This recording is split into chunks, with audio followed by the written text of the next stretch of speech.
Welcome to the Unitarian Universalist Church of Tampa.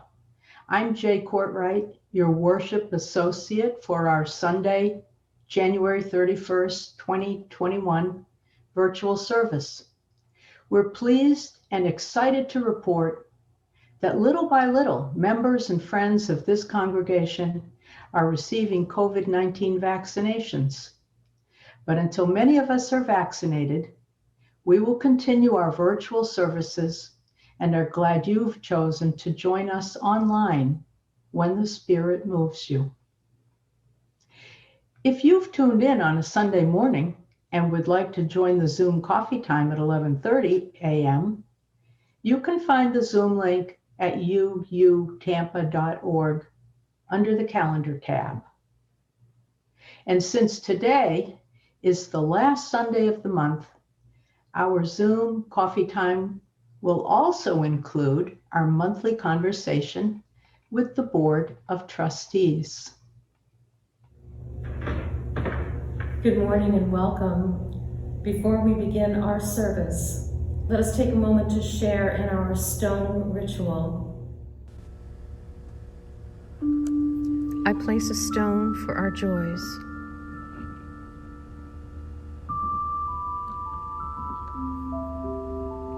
One for our sorrows.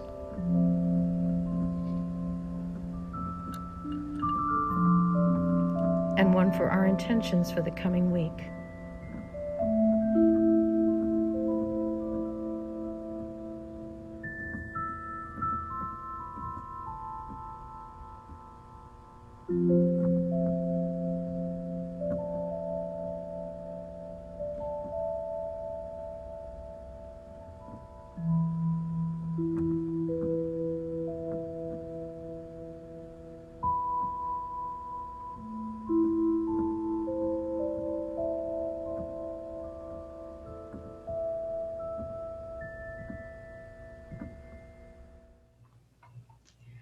For inspiration today, I will share some words from the Unitarian William Ellery Channing, and also an excerpt from the poem, "The Hill We Climb" by Amanda Gorman.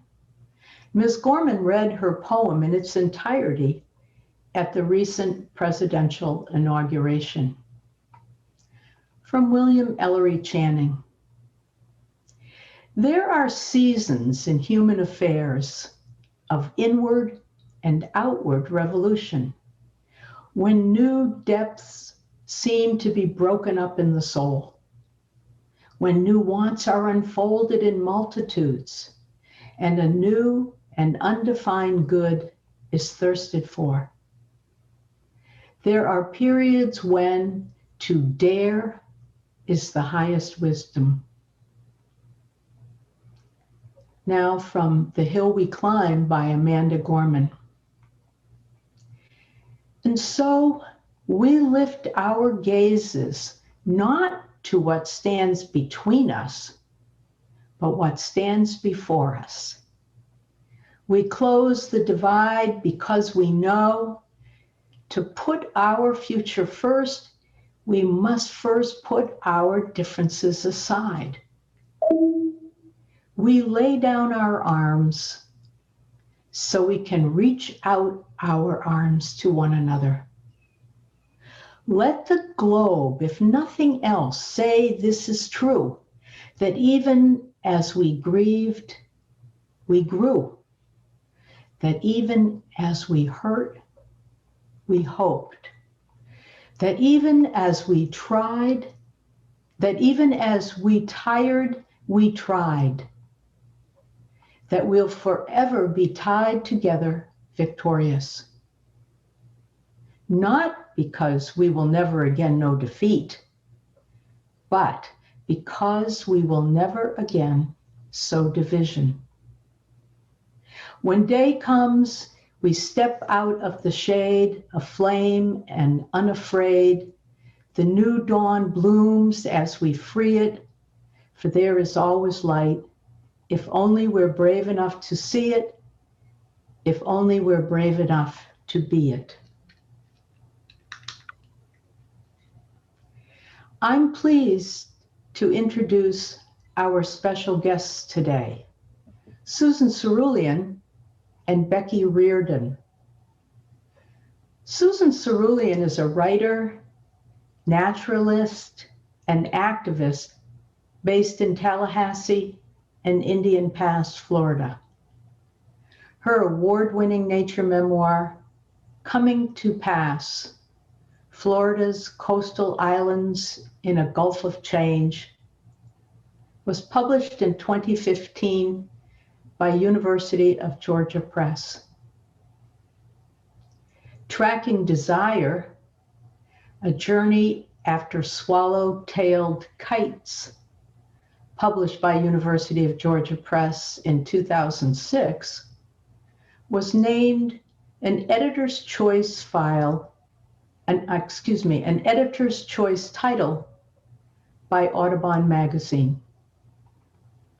Her many other books include Unspoiled, spelled UNSP, capital O, capital I, capital E, LED, Writers Speak for Florida's Coast, co-edited with Janice Ray and A. James Wolpart. And Between Two Rivers, Stories from the Red Hills to the Gulf, co-edited with Janice Ray and Laura Newton. Becky Reardon is a singer, songwriter, and singing teacher based in Taos, New Mexico. Becky Reardon's voice is familiar to the millions of people who heard her sing on the Charlie Brown TV specials. Charles Schulz called her his favorite singer. She is a composer whose songs and rounds are sung by community and university choirs and song circles throughout the US, Canada, British Isles, and Germany. Sometimes jazzy and fun-loving, sometimes trance-inducing and deeply spiritual. Her music always conveys her passion for the natural world and the cycles of life. She teaches and performs nationwide, using improvised singing and movement to inspire singers to write their own songs. She is currently writing a musical about a women's singing circle. As we listen to the blessings of music, may the warmth of this community and the light of our chalice flame sustain our hearts and encourage our minds as we engage the blessings of life's challenges and joys. Hello, friends in Tampa. I'm Becky Reardon from Taos, New Mexico, here with Susan Cerulean from Tallahassee and Indian Pass. And wherever you are this morning, in your living room or in your kitchen or in your studio or in your garden or lying in bed, we're glad you could join us.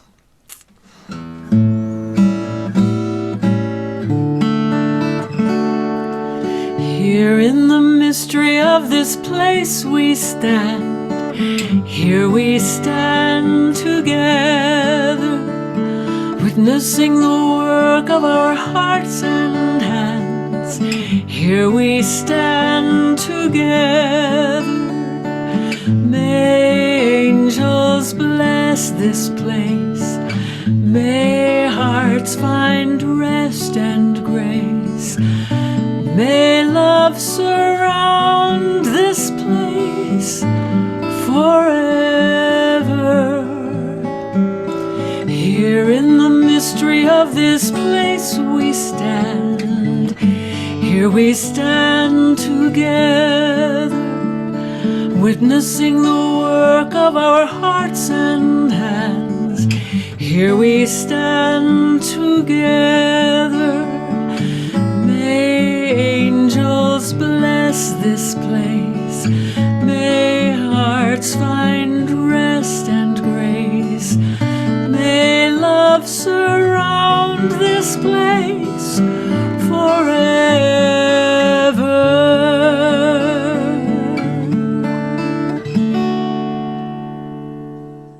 add my welcome to you, friends in Tampa, or wherever you are in the world.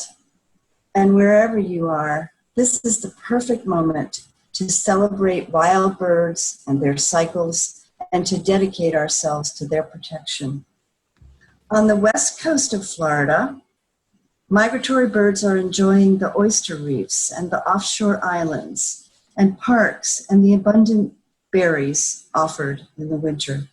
Soon, they will fly hundreds of miles north to nest and breed, but for now, they are ours to enjoy, tend, and protect.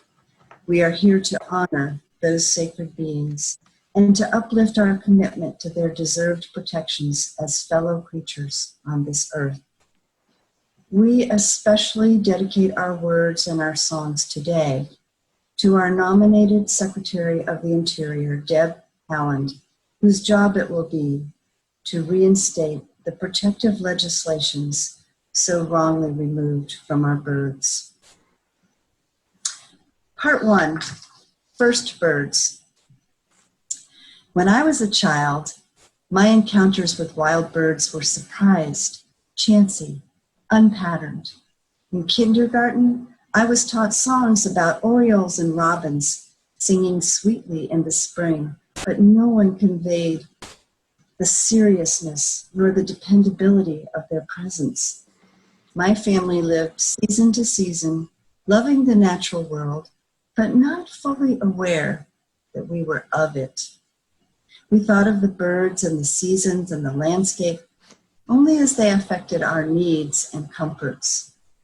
How was it then that I came to so love wild birds and care for their continuance on our planet? The birds, they led me. So that even though I wasn't taught the actual names of more than 5 or 10 kinds of these exquisite beings, I lived among them. You did too. Thrushes and thrashers slipped through the shrubbery surrounding our home. Surely owls called outside the open windows when we slept. And I am certain that chickadees plucked tangles of hair that we combed from our brushes and wound those filaments into nests that held their own young, cupping our lives in this way around the naked bodies of baby birds. We never knew it, but still they were there. The many kinds of birds native to the foothills of northern New Jersey, and the animal in our bodies must have registered their voices, even without teachers, to point out a dee-dee-dee from a zzz-zeep. Most of us today grew up knowing so little of the natural world, our true home here on earth, only the fewest names: tree, bird, grass, lake, river, cloud, mountain. Our language, the language of babies, primitive and basic. We did not know, as all indigenous peoples know, of the miraculous work of the community that holds us, nor did our inherited religions instruct us that these beings are sacred and possessed of the same spirit that we are. Our modern intimacy is with our human culture and its virtual realities, and these do not teach us that Earth is primary. It wasn't always so. Have you ever wanted to step out of your human form and be another species, like maybe an octopus or a cactus or a lizard on a rock, and leave behind language and being in your mind and be more instinctive, more attuned to the natural world? This song is about that.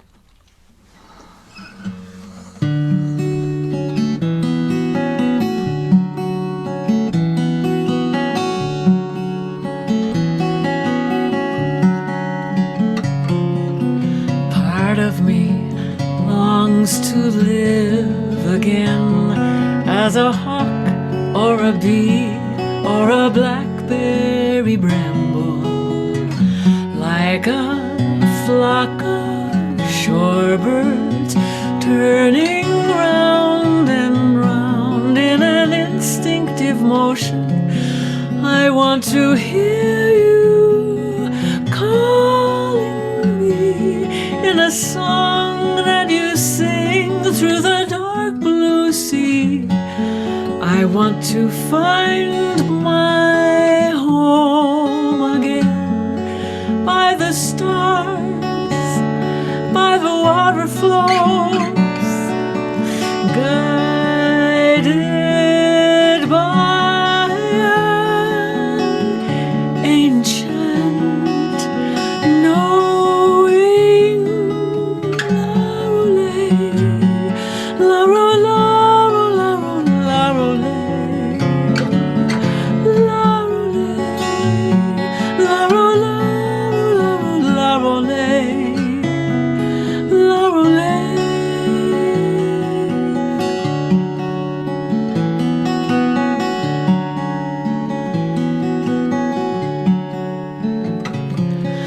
I follow the flight, the bloom, the design of the web, of the nest, of the honeycomb's angles.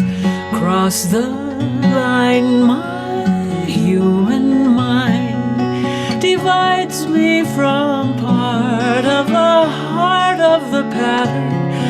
I want to hear you calling me in a song that you sing through the dark blue sea. I want to find my home again by the stars, by the water flows, guided by an ancient knowing. La ro la ro la ro la ro le, la ro la ro la ro le, la ro la ro la ro la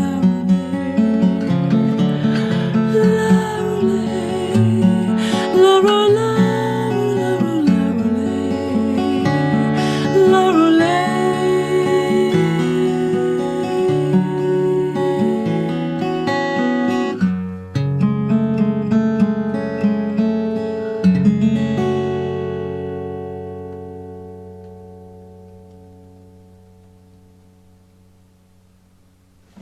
Eagle and Kite. Kee, kee, kee, kee. The bald eagle called as she landed, soaking wet in the tall pine tree over my head.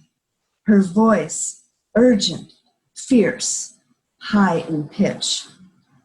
I watched her tend her feathers, bringing each stocky chocolate quill through her gold beak, so that droplets of water spackled the branches below her perch. Next, one by one, she squeezed her white tail feathers dry and then kneaded them with fatty, waterproof oil from a gland at the base of her tail. When her grooming was complete, she roused and ruffled in a whole body shake. Her feathers stood on end, knocking together like thin bones, wind fingering them dry. Kee-kee, kee, kee, kee, kee, kee, piped the eagle in the pine. One tribe of Native Americans, the Crow, interpret the eagle's call like this: we want what is real. We want what is real. Don't deceive us. For many thousands of years before European invasion, Native peoples on this continent incised the images of eagles and other raptors on wood, stone, shell, and pottery, more so than any other order or family of birds. Feathers and talons were used in ceremony and in narrative, a religion and politics, the authority of the eagle loomed large. Fleek, fleek, fleek, I replied to the eagle, mimicking the best I could.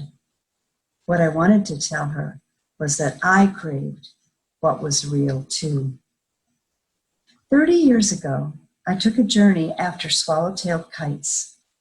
Kites are among the most efficient wind masters in the bird kingdom. It was over South Carolina's Edisto River that I saw my first swallowtail in 1976. My memory is etched with a clear image of how that bird swung into view and hung over me, suspended like an angel or living origami, so starkly black and white, with her wide scissored split of a tail. Wonderfully adroit swallowtail kites own the remarkable maneuverability required to capture flying insects midair, as well as small animals such as frogs and snakes from the treetops during flight. For years, I followed those kites, roamed their much-reduced homelands, and came to understand their grave threats to the landscapes where they breed, migrate, and overwinter. One of those places is Lake Okeechobee in South Florida and the tiny nearby town of Moorhaven.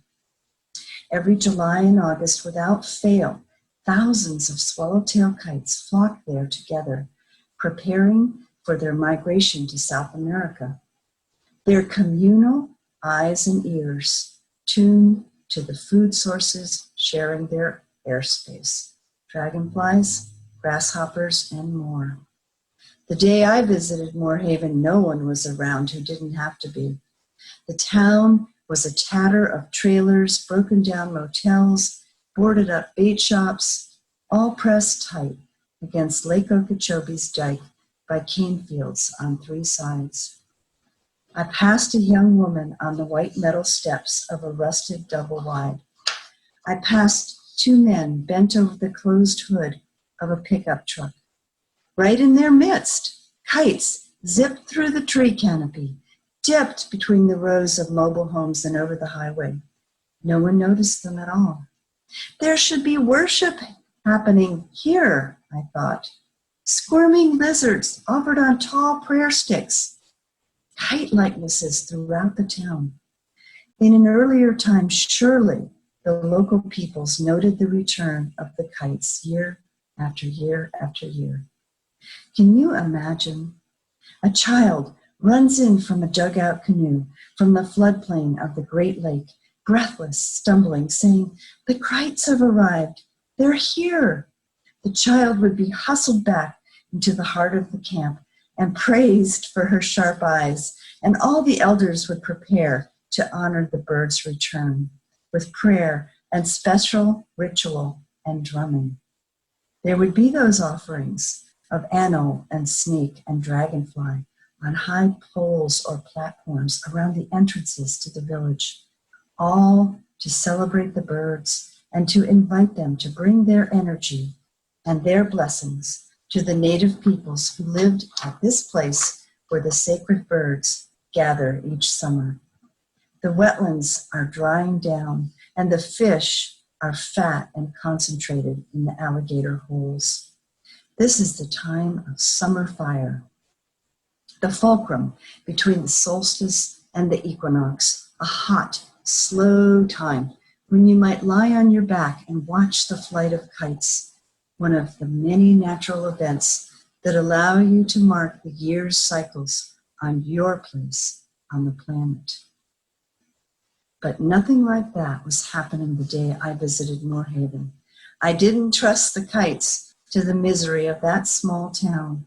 I wanted to guard them somehow, but my own inability to truly protect them stared me in the face. We are not taught to give weight to wild things in our culture. We see ourselves apart from, independent of, the living planet we inhabit. Such separation robs us of the rich contributions the world might offer our often troubled souls.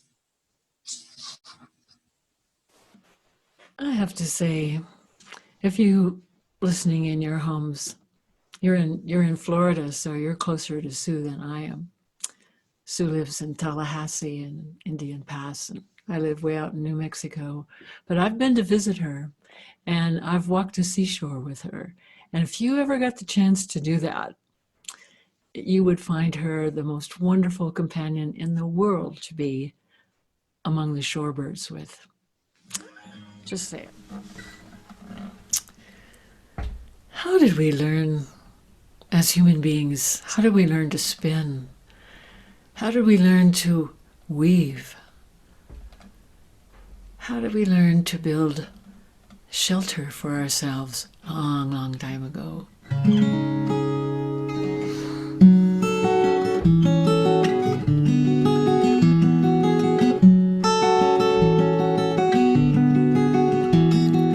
How did we learn to spin? Asked the spider if she was there when. How did we learn to spin?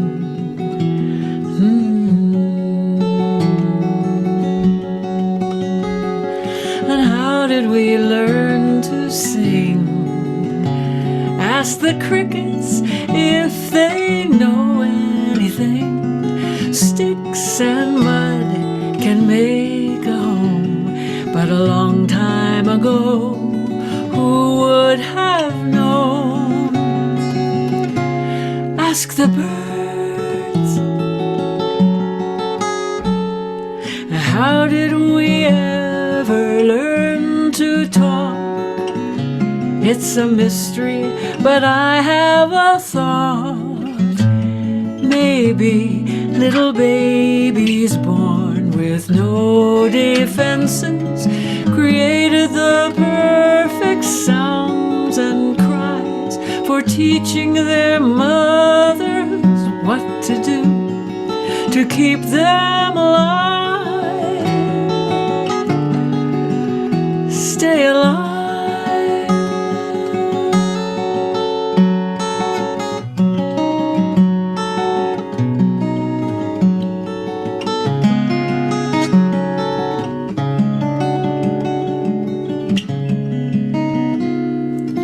How did we learn to love? Ask the children if they were the ones.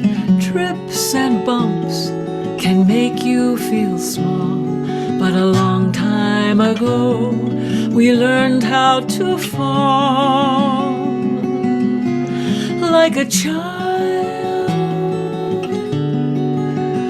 like a child. How did we learn to spin?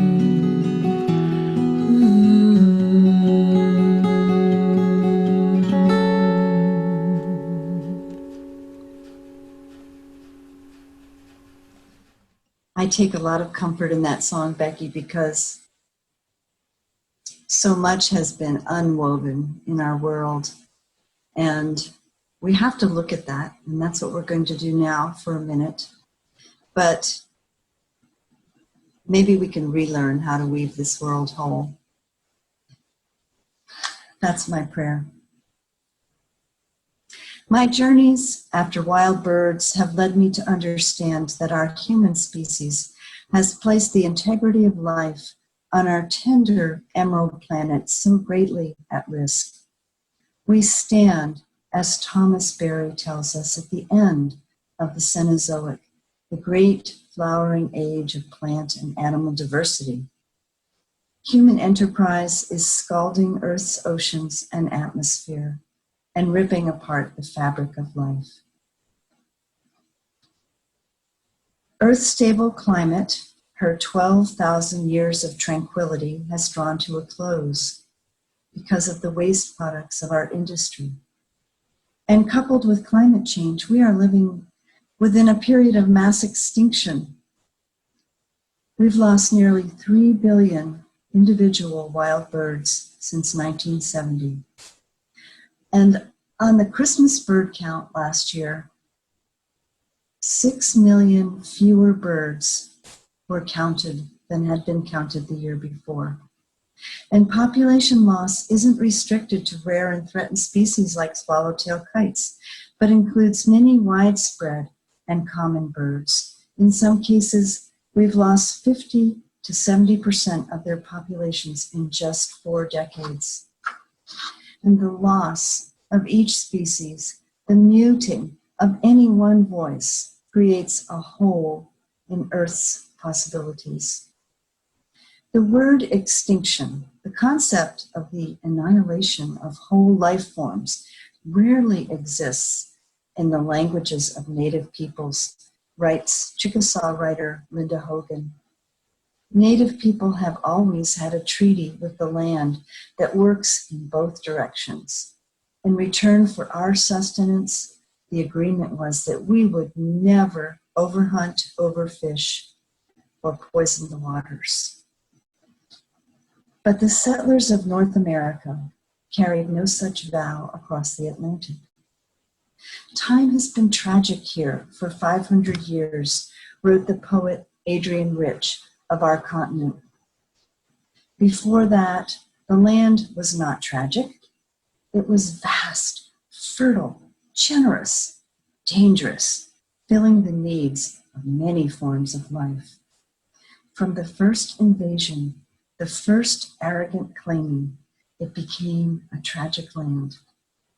And we have had to order our lives around the denial of this truth, or we couldn't go on so daily as we do. What are the fractured places in our hearts and minds and spirits that have allowed us to stand by and watch, and even to participate in the destruction of so much life? I recently published a book about dementia, about caring for my father through the end of his life of dementia. And this is what I came to understand as a naturalist and a daughter. The earth is the brain and body into which we were born. In some nearly parallel way, we face not only a crisis in the extraordinary number of people suffering dementia, but as a culture, we are stricken with this disease and its attending violence. For why else would we knowingly destroy the planet that sustains our lives? Our Western economic and political systems, all the ways we personally consume and have given over our power to corporations and oligarchs, those are the dementing illnesses that are killing our planet. When you have the physical disease, you experience it alone. But I'm talking now about cultural dementia. It's similar to a dementing illness in a single human brain because in both cases, the afflicted suffer from the paradigm of perpetual growth, the smothering and the overexploitation of unprotected and diversely beautiful land, waters, and wild creatures. In the afflicted human being, the losses are painfully observed, as one by one the beautiful life forces are dissolved. But for the earth as a whole, the dementing disease, our system of economic and political dominance, that disease is animated by cumulative human actions.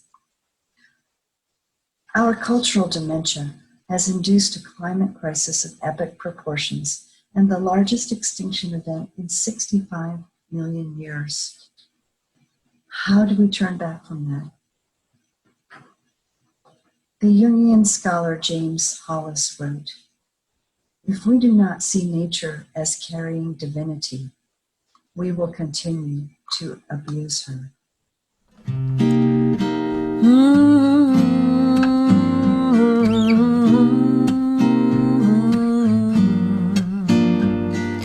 Here we are, an experimental species, circling round an indifferent star, with no celestial guide explaining why we're here or who we are.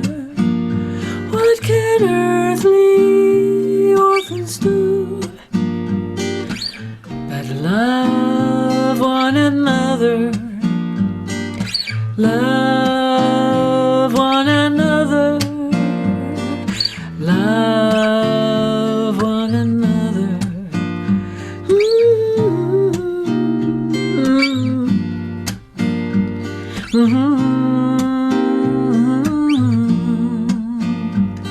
Here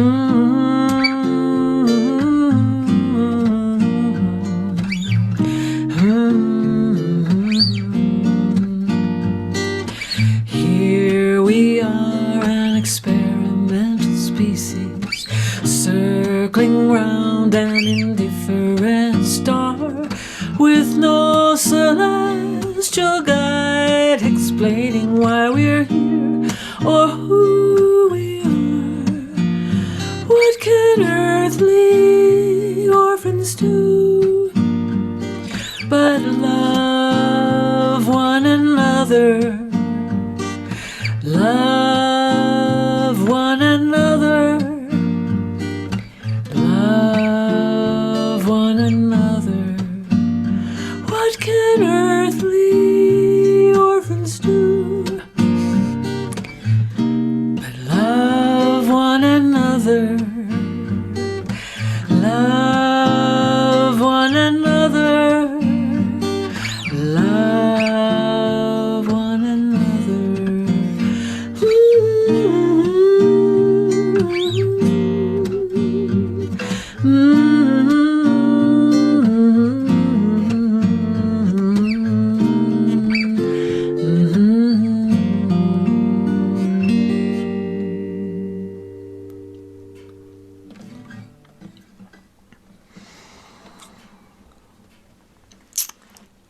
I started writing this next song a few years ago. I wrote it for a group of people in Santa Fe who were trying to restore the Santa Fe River. It hadn't flowed for many years. I called it Speak for the Rivers. And as I was writing the song, I realized that I was actually writing about restoring and supporting and advocating for the flow of all beings, all creatures, all people, every living thing that wants to flow.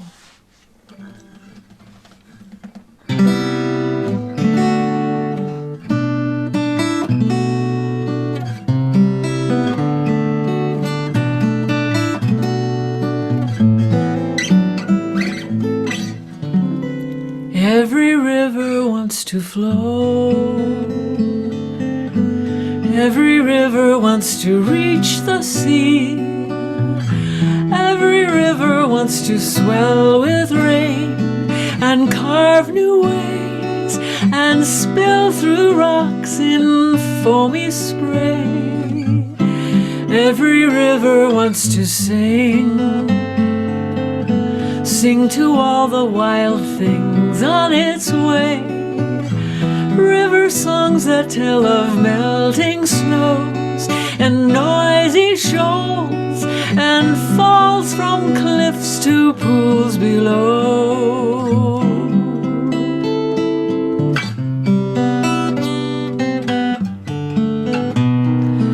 When a river stops from flowing, when there's only ghosts of springs, we rise up thirsty. When water's just for rich men's owning, taken from the most in need, we rise up, rise up, we rise up thirsty. Thirsty like the stranded salmon, thirsty like the lakes that vanish, thirsty to redeem our anguish, that we let it go so long. Rising up to speak for the thirsty, rising up to speak for the stranded, rising up to speak for the vanished, rising up like a river.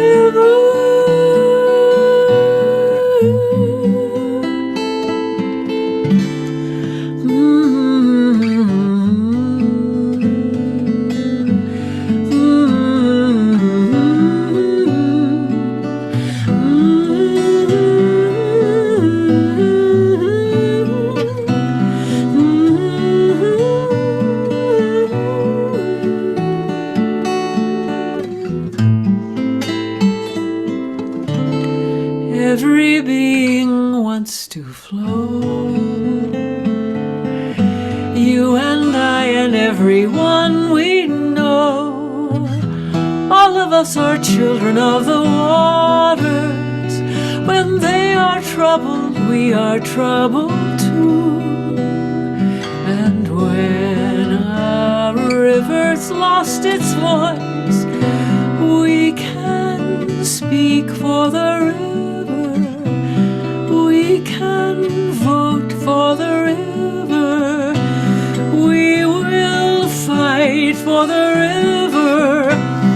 We will rise like a river.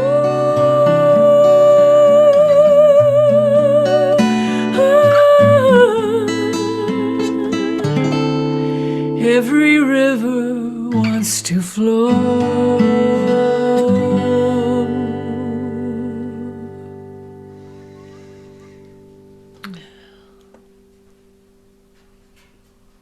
I first heard Becky sing Earthly Orphans, which was the first of those two songs, at the mouth of a river that I spend a lot of time on, the Apalachicola River. We were on Dog Island with friends. And what I think about that song is that even though we are in a sense earthly orphans, the answer to all our issues is finding love in community.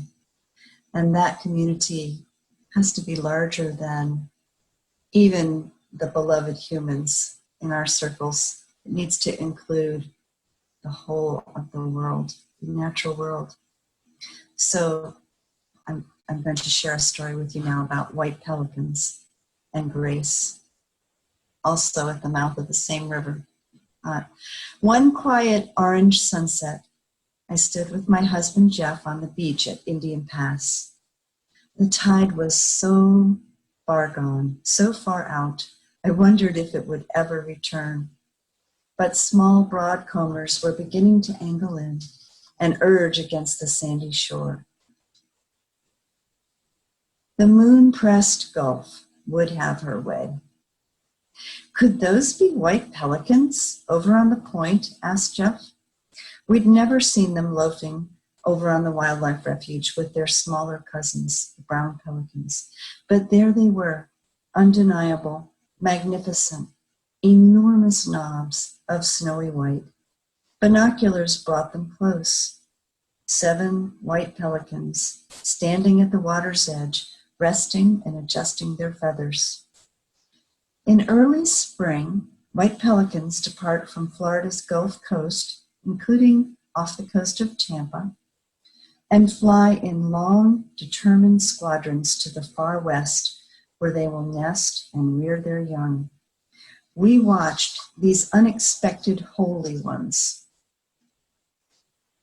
prepare for that journey. And as the sun began to melt into the sea, I thought about how our planet and our sun had created this palette during uncounted nightfalls long before the pelicans or I had come to be. Earth has turned in far lonelier eons without bird or human.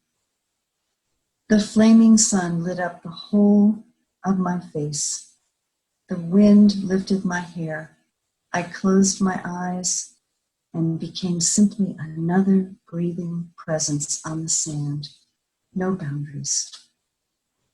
At the very last light, the 7 pelicans gathered up into the air, fell into a lopsided V, and flew directly over our heads. They flapped so close and low, we could hear their great wings creaking. Gratitude brought me to my knees, for I had the privilege of sharing these rare moments with the creatures I loved. In our saltwater bones and bodies, each one of us loves the birds, loves the earth this much. They companion us at this time on the planet, weavers of air current and nest cup. Their songs were our first music as a species, their call notes, the first living patterns on our collective human eardrum. We learned percussion from the woodpecker, to scream from the eagle, and to sing complicated melody from the warbler and the thrush. Just as our bodies are constructed of the dust of stars, they also carry the memory of a time when our lives were always with the birds, out under the spread of the sky, when we lived without separation. Earth gives us so many chances like this to open wide our minds. We simply have to step outside. We are invited to say, we are taken quite outside of ourselves. Our consciousness enlarges and becomes permeable. Our thoughts relax, loosen their grip. And in such moments, we are reminded that we are the universe in the form of the earth, in the form of human beings at this time and place. And Earth asks us, what will you do in return to help this life continue? The roots and nesting grounds of the white pelican have been extensively mapped, but we know nothing of the intimacy of their journey, how it is decided who will fly with whom, and how far to travel in a day, and why these 7 stopped at Indian Pass for just this hour. In a matter of days, the white pelicans would arrive at their summering grounds in Utah or Montana. And in the urgencies of nest building and egg laying, they will not remember us standing under their leave-taking of the Gulf of Mexico. But perhaps our prayers for their safe passage will in some small way sustain them. The white pelicans' flyover assured me that where I stood was on their map and reminded me that we share a common sacred earth, our true home and our true church. This is grace, I said to Jeff. This is a grace we can trust.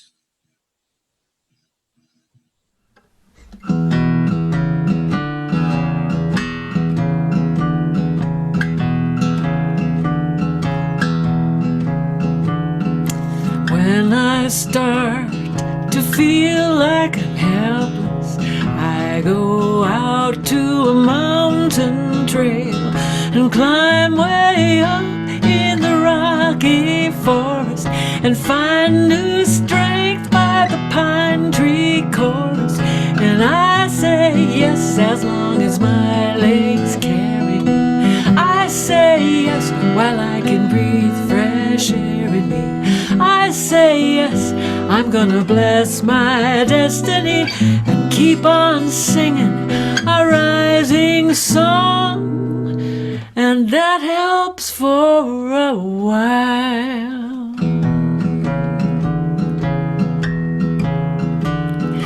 When I start to feel like it's hopeless, I go down to the wild seashore and walk along by the foaming breakers and find new faith by the power of nature. I say yes as long as my legs carry me. I say yes while I can breathe fresh air in me. I say yes, I'm gonna bless my destiny and keep on singing a rising song, and that helps for a while.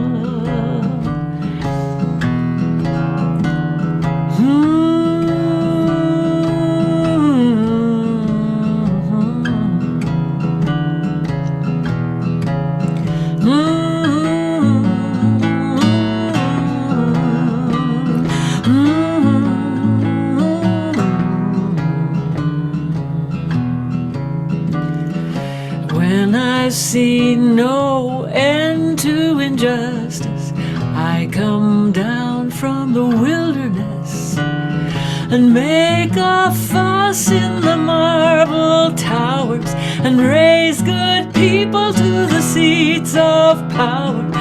I say yes as long as my legs carry me. I say yes while I can breathe fresh air in me. I say yes, I'm gonna bless my destiny and keep on singing a rising song. I say yes, while my legs carry me. I say yes, while there's fresh air in me. I say yes, I say yes, I say yes. Yeah. I say yes too. We all need to say yes.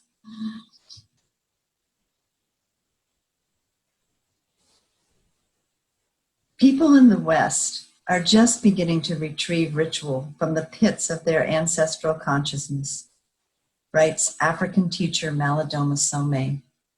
We enter into ritual in order to respond to the call of the soul. Through our own bodies, we can teach ourselves to pray. Stand in a river or in your garden, spine straight, stretching, toes dug down into the cool river bottom or wiggled into the ground. When I do that, I can feel myself extended between earth and sky, noticing where I am. Where is north, east, south, west? How many days until the next solstice, equinox, quarter day? Where is the moon in her cycle? What are the names of the calling birds within earshot? I connect with the many blessings of my existence, and one is this: the earth has been reclaiming us all of our lives, and still is, enticing our eyes out the windows, offering yet one more chance, and then another to be enfolded in her original mind. Her creative forces are fresh, improvisational, and regenerative. This is the good news. The earth can still infuse and guide us. Shall we not align with her?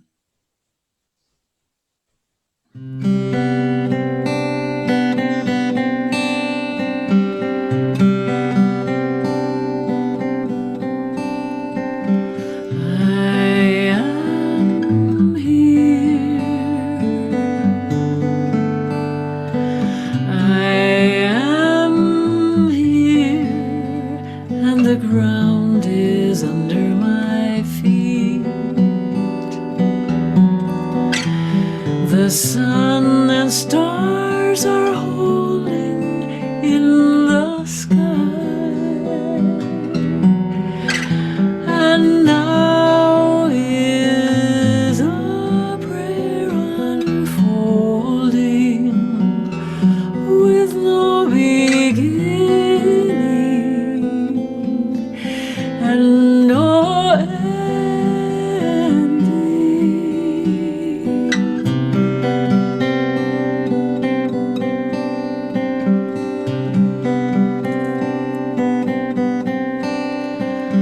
I am here. I am here, and the ground is under my feet. The sun and stars are holding in the sky. And now is a prayer unfolding with no beginning and no ending. And now is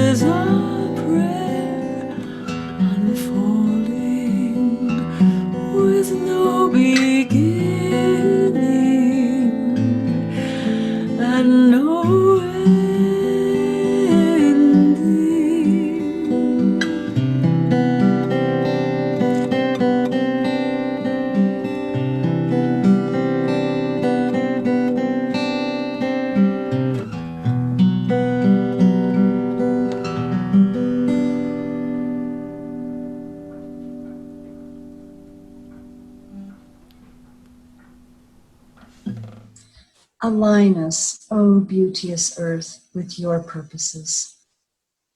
Open our ears, our inner and outer eyes to the particular work you would have us do, to the work we fit as closely as the plunging tern embraced by salt shallows, as the palm deeply rooted in shell mound, as the wind wrestling through it all and beyond the glaring sun.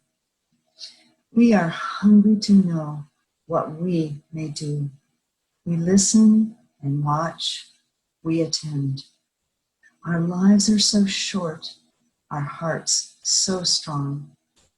We know that in serving your life forms, we also serve ourselves.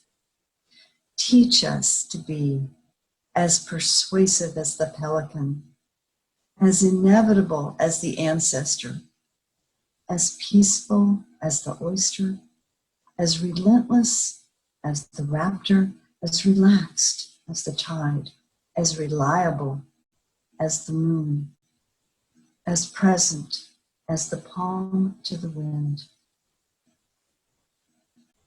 We can redeem our species, but the work has to start now, and it has to be swift.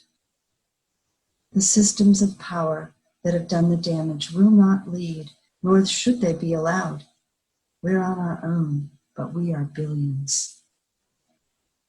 Thank you all so much for being with us today. Maybe sometime in the future we'll be able to be with you in person, but for now, we're really glad that we have this way of connecting. May you be well. Bless you all. For our closing, I'll read the words from the Reverend Dawn Shea Cooley. Let us go out into the world singing. Let us go out into the world singing songs that proclaim liberty, songs that turn ashes into garlands, songs that bind up the afflicted and those who mourn, songs that, like oaks, have roots that go deep and stand strong. Let us go out into the world singing. We know these songs. They vibrate through time in our very souls. They are the songs that give us life. They are the songs that give us meaning. They are the songs that give us purpose. Now it is our turn to take these life-giving songs out into the world. Let us go now, singing these songs with voices deep and strong.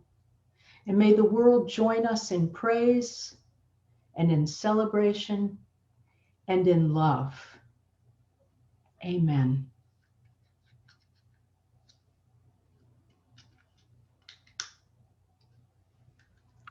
On Sundays, join us for Zoom coffee time at 11:30 a.m. Eastern Time.